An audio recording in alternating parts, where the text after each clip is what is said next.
Hey, allô la gang! Bruno, pour les vraies affaires, zéro bullshit, puis le samedi finance. Aujourd'hui, j'ai une question pour vous. Une question que, en fait, une personne que j'ai rencontrée, bien intéressante, bien cool, qui m'a qui m'a dit qu'il écoutait le podcast, puis la patente, puis bien sympathique, qui m'a dit comment ça prend d'argent pour être riche en 2021. Moi, j'ai ma réponse. Mais là, j'ai voulu demander la sienne. Mais avant ça, je veux savoir la vôtre. Selon vous, là, comme ça, si vous êtes là au podcast, là, prenez 2 secondes, là, puis répondez là, sous la vidéo, que ce soit sur YouTube, Facebook, ou peu importe si vous venez de Twitter, puis vous l'avez cliqué. Répondez-moi là. Comment ça prend d'argent en 2021 pour être riche? Selon vous. Allez-y, là. Je vous attends. 1 million? 5 millions? 10 millions? 100 millions? I don't know. En fait, c'est faux. Moi, je connais la réponse. Puis je vous l'ai dit tout de suite après l'intro.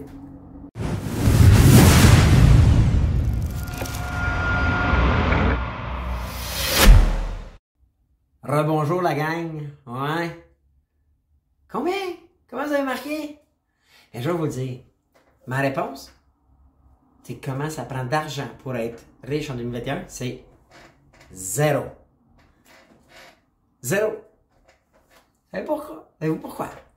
Devinez pourquoi. Vous avez peut-être déjà entendu l'expression. En fait, moi, j'ai appris ça de mon mentor, Grant Cardone. Cash is trash. L'argent, c'est pour la poubelle. Vous avez déjà entendu ça? Et pourquoi?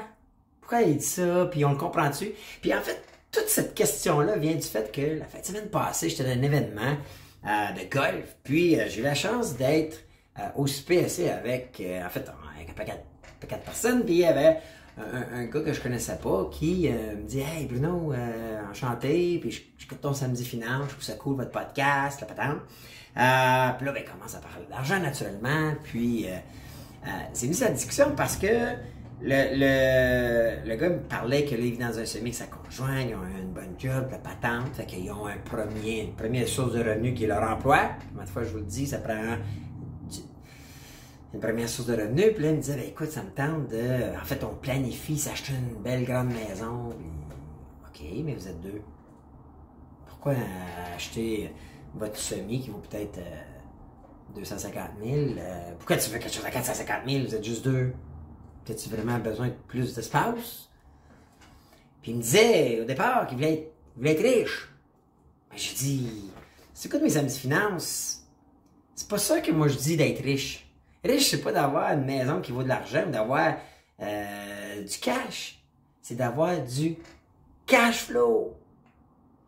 Puis là, ben, j'ai réalisé, puis c'est pour ça que je vous parle de ça, j'ai réalisé que, malgré le fait que j'en parle souvent, c'est pas tout le monde qui catch le cash flow, puis la richesse, puis c'est quoi être riche. Puis pourquoi je dis que c'est zéro cash? C'est parce qu'on comprend pas la différence entre cash et cash flow, puis la définition de richesse. Alors, aujourd'hui, j'avais le goût de vous parler de ça, parce que je pense que c'est important. À la base, c'est ce qui fait qu'on prend des bonnes décisions financières pour assurer notre sécurité financière, puis vous savez pourquoi par la suite, pour moi, c'est d'avoir la liberté de choisir tout ce qu'on veut faire dans la vie. Alors, je commence par...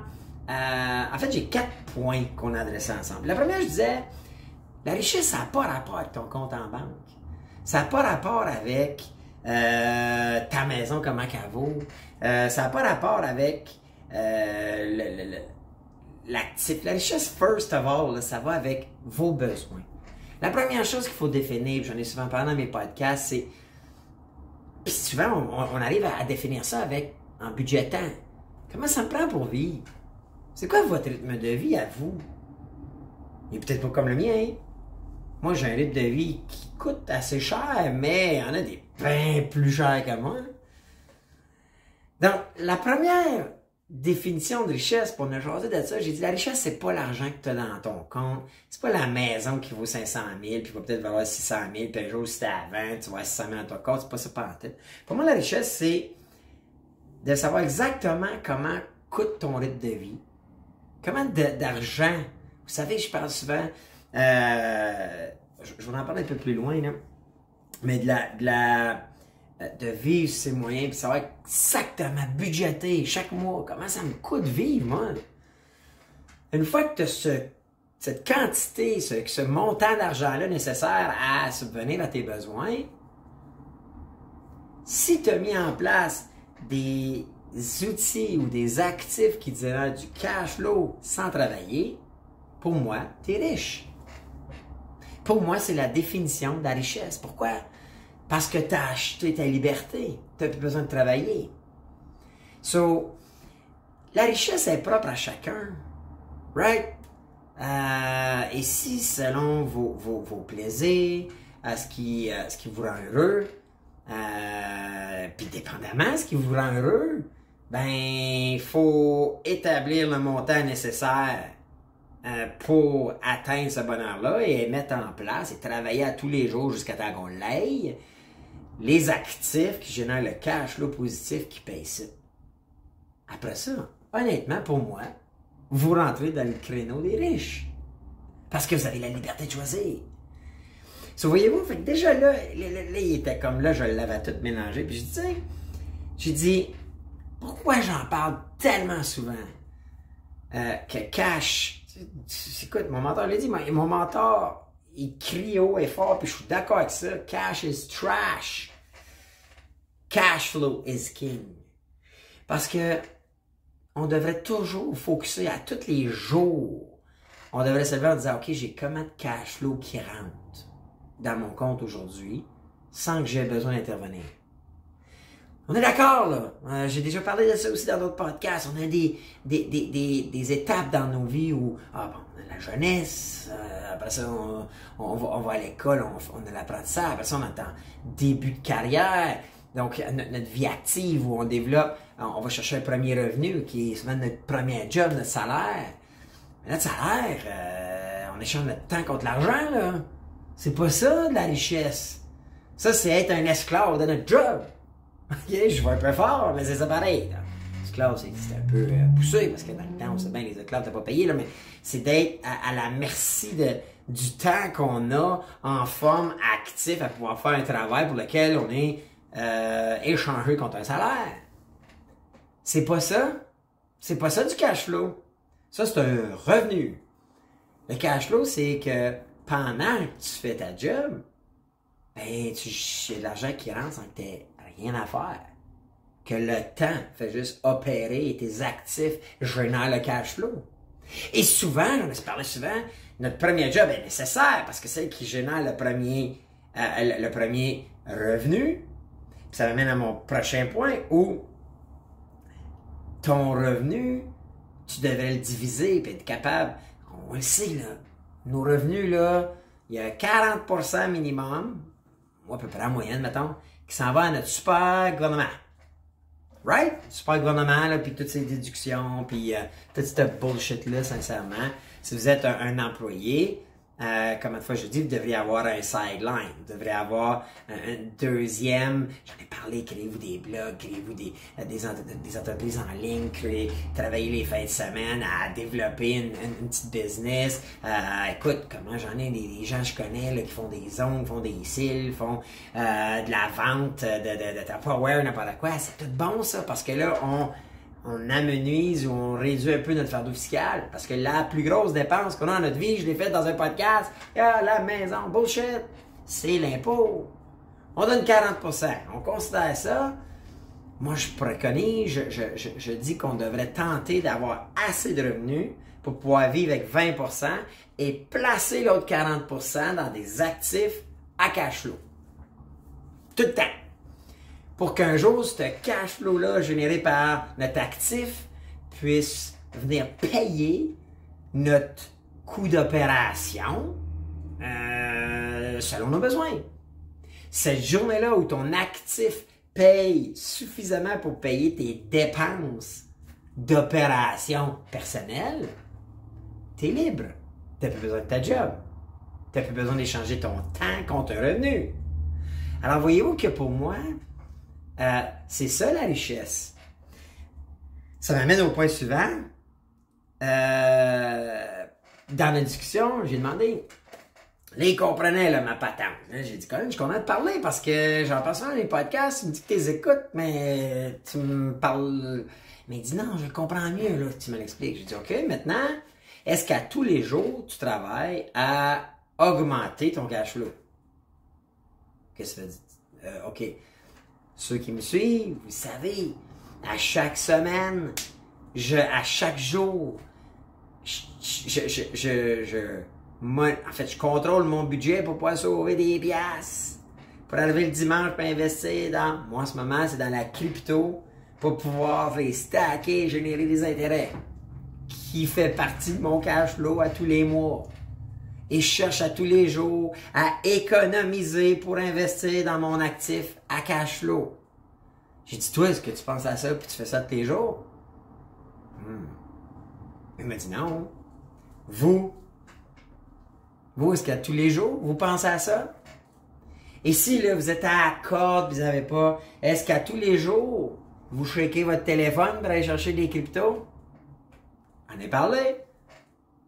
Right? Il y a 2 podcasts où je vais dire comment aller chercher des cryptos entre 15 et 20 piastres à tous les mois en shakant votre téléphone. Aussi simple que ça. On vous a donné des trucs avec Rakuten pour économiser, pour avoir des kickbacks que vous pouvez mettre dans des actifs à cash flow. Est-ce que vous le faites à tous les jours? Pas sûr. En tout cas, si oui, marquez-moi dans les commentaires. À tous les jours, êtes-vous capable de signer votre nom sous cette vidéo-là pour dire oui, à tous les jours, moi, j'économise des sous et je pense à me générer un actif à cash flow. Je cherche à augmenter la grosseur ou la valeur de mon cash flow. Si vous ne le faites pas, écrivez donc non. Signez donc ou pas encore, ou j'aimerais bien. Mais comprenez-vous que ça se passe à tous les jours. Puis comme il va y avoir une fin, la gang. Je vous le dis, là. Il va y avoir une fin à notre vie. Pourquoi on n'essaierait pas? J'ai fait un podcast là-dessus où la dernière partie de notre vie, là, on touche du bois, là, des expressions. On souhaite pouvoir vivre jusqu'à 80, 90, 100. Mais pourquoi on ne vivrait pas les dernières années à être riche? Puis encore là, la richesse, c'est propre à chacun. Parce que pour moi, la richesse, c'est d'être libre financièrement, de faire tous les choix qu'on veut faire. Et si vous avez le goût de voyager à votre retraite, de pouvoir vous payer les plus beaux voyages, les plus beaux hôtels, les plus belles expériences, ben, faites votre budget, calculez comment ça vous en prend. Vous allez peut-être vouloir dépasser 5 000, 10 000 par mois. Ben, commencez tout de suite à travailler, à investir dans des actifs qui vont vous générer ce retour-là. Ça existe, ça se fait, c'est tout là.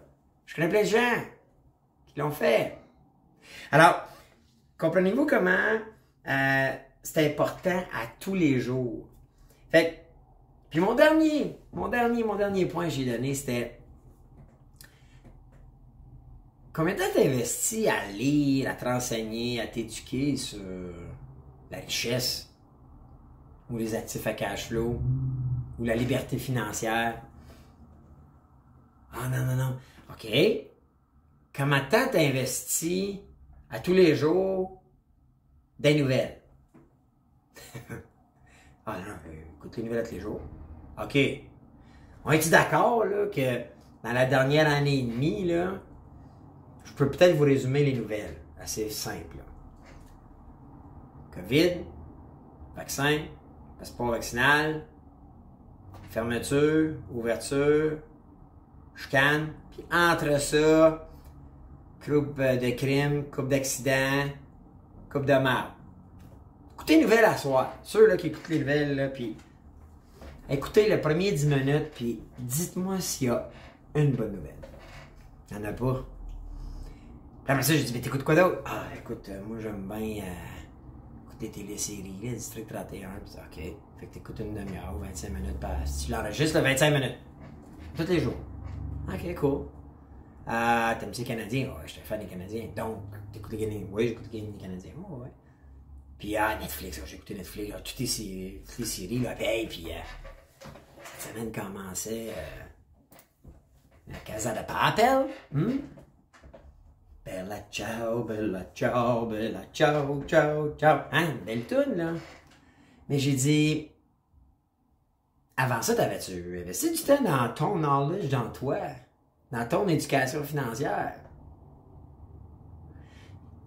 Il était honnête, il était bon, il m'a dit non. J'ai dit, mente-toi pas. Mente-toi pas. Hey, by the way, j'écoute la Casa de Papel, là. J'écoute District 31. J'écoute le hockey. Mais il n'y a pas une journée.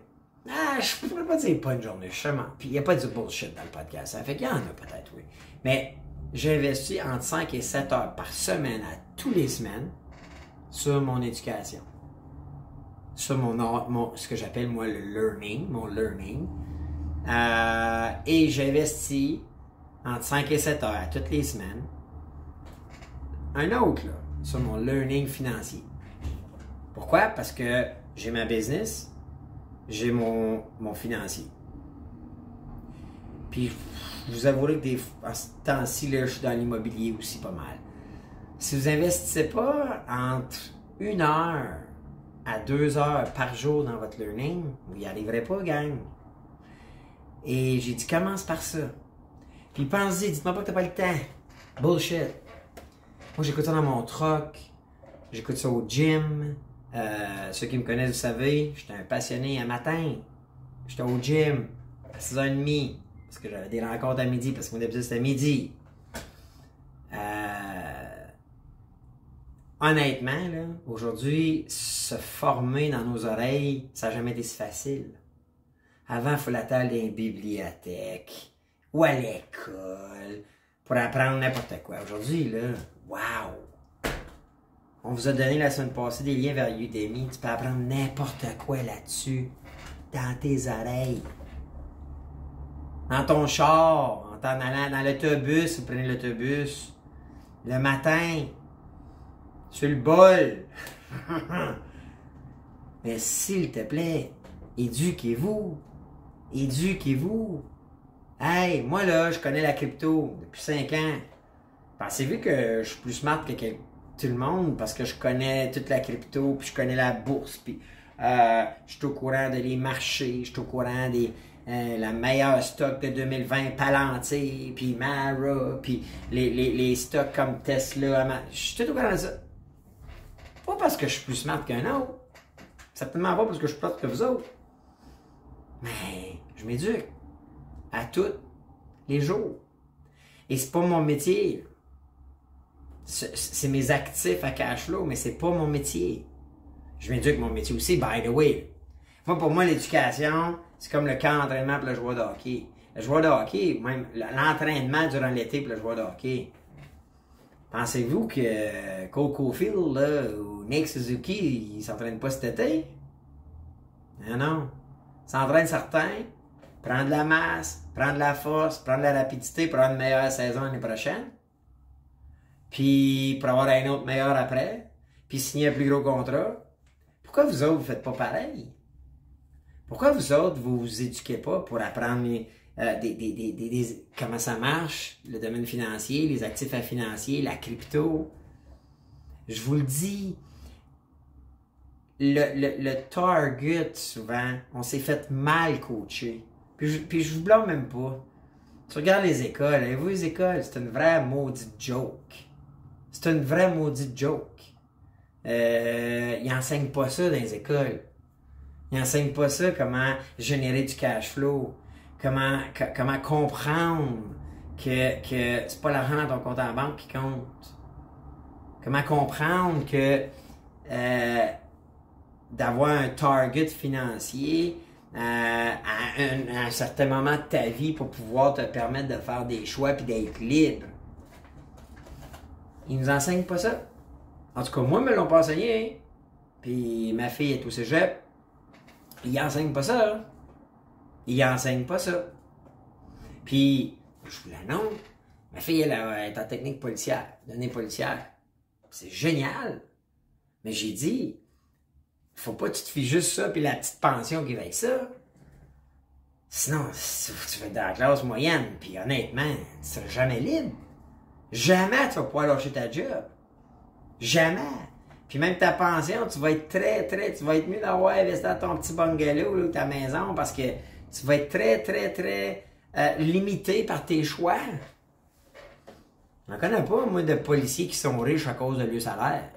Je connais des policiers, il y en a qui vivent bien, puis s'ils sont satisfaits de ça et sont libres de leur choix.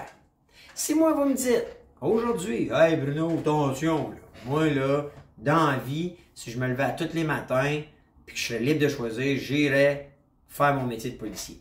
Si c'est votre bonheur, ben vous avez réussi. Puis pour moi, vous êtes riche. Mais si vous me dites, ah, c'est plus capable, hey, on n'a plus de recours, les policiers, puis le monde n'a plus de respect pour ça, puis on peut même plus intervenir, qu'on est traité d'agressif, violent, on est tout le temps à risque de se faire. Donc, si tu avais le choix, tu ferais pas ça. Mais tu ne peux pas lâcher ta job. T'es pas riche, bud. Vous êtes pas riche. Posez-vous la question right now. Seriez-vous capable de dire demain matin, je rentre pas. J'arrête tout ça. Puis mes dépenses vont être payées. Sinon, vous n'êtes pas encore là. La bonne nouvelle, c'est que ça se travaille. Ça se travaille. Puis c'est pour ça que moi, je vous parle les samedis finances. Hein? Combien de fois je l'ai dit?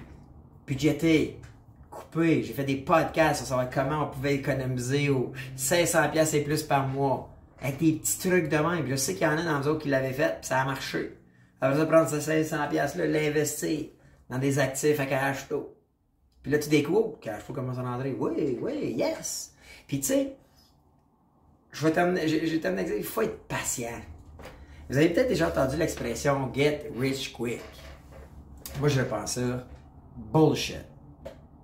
Ou loterie. Loterie. Ben ouais, si. Mais même la loterie. Pour moi, à moins de gagner une somme qui fait que tu as assez d'argent dans ton compte pour te subvenir à tes dépenses le restant de tes jours, comme 25 millions, puis vous n'avez pas un gros rythme de vie, c'est correct. Il te reste 25 ans à vivre, puis tu as 25 millions dans le compte, puis que tu es capable de vivre avec 1 million par année. J'ai l'impression qu'on ne sera pas payé. Là, tu es riche. Parce que tu es riche de choisir, mais gagner 100 000 ou même 1 million à 20 ans, faut t'enligner tes flûtes parce que t'es pas riche. T'es pas riche jusqu'à la fin. Parce que t'en auras plus d'autres millions. On a regagné tout le temps, là. Je connais des chanceux, moi, dans les loteries pis tout ça, mais c'est jamais garanti, ça. Tandis que si tu mets en place des mécanismes pis t'investis dans des actifs à cash flow, là, t'es riche. Alors, comment ça prend d'argent pour être riche en 2021? Moi, ma réponse, c'est 0. Tout ce que ça prend, c'est suffisamment de cash flow pour couvrir vos dépenses. Ben, c'est ça que j'avais le goût de vous parler aujourd'hui. Souvent, ben, écoute, je m'inspire comme ça de... j'espère que vous avez répondu. C'était quoi, vous autres, votre montant? Puis, s'il y en a là, qui ont commencé à quantifier le cash flow, dites-moi non comment que vous êtes rendu avec ça, puis comment que ça avance. Êtes-vous en train de générer du cash flow? Il y a plein de façons, on en a parlé, là. Plein. Hein? L'immobilier avec les revenus des locataires, les actions en dividendes, les cryptos, non seulement avec le stacking puis tout ça. Donc, écrivez-moi, vous savez, si vous êtes rendu là puis vous avez le mindset puis que vous pensez à ça tous les jours, je vais vous lire, je vais vous revenir, puis je vais assurément adresser la question avec vous autres, puis ben, je suis content et fier de vous si vous êtes rendu là. Puis je termine peut-être en remerciant notre annonceur, 3R Québec. Écoutez, c'est le fun d'avoir une œuvre comme ça qui c'est drôle comment les œuvres qui aident le plus les gens sont toujours ceux qui donnent le plus. Puis nous, ben, ils nous ont encouragés dans le podcast. Puis, ben, on les remercie. Fait qu'à votre tour, vous autres, allez voir le site 3R Québec, allez passer par là, allez voir. Puis, si vous avez des vêtements, des articles, tout genre, allez les aider, ou même peut-être faire du bénévolat, probablement qui pourrait vous donner des petites tâches, puis ça rendrait service à tout le monde. Alors, ben, c'est ça aujourd'hui. J'espère que vous avez apprécié. S'il y avait des idées de sujets que vous aimeriez, gênez-vous pas, écrivez-moi ça dans les commentaires, puis je vais prendre le temps de les lire. Alors, sur ça, ben, je vous dis, ben, à la semaine prochaine, puis Rock va être le lundi pour un autre podcast, les vraies affaires, hey, zéro bullshit.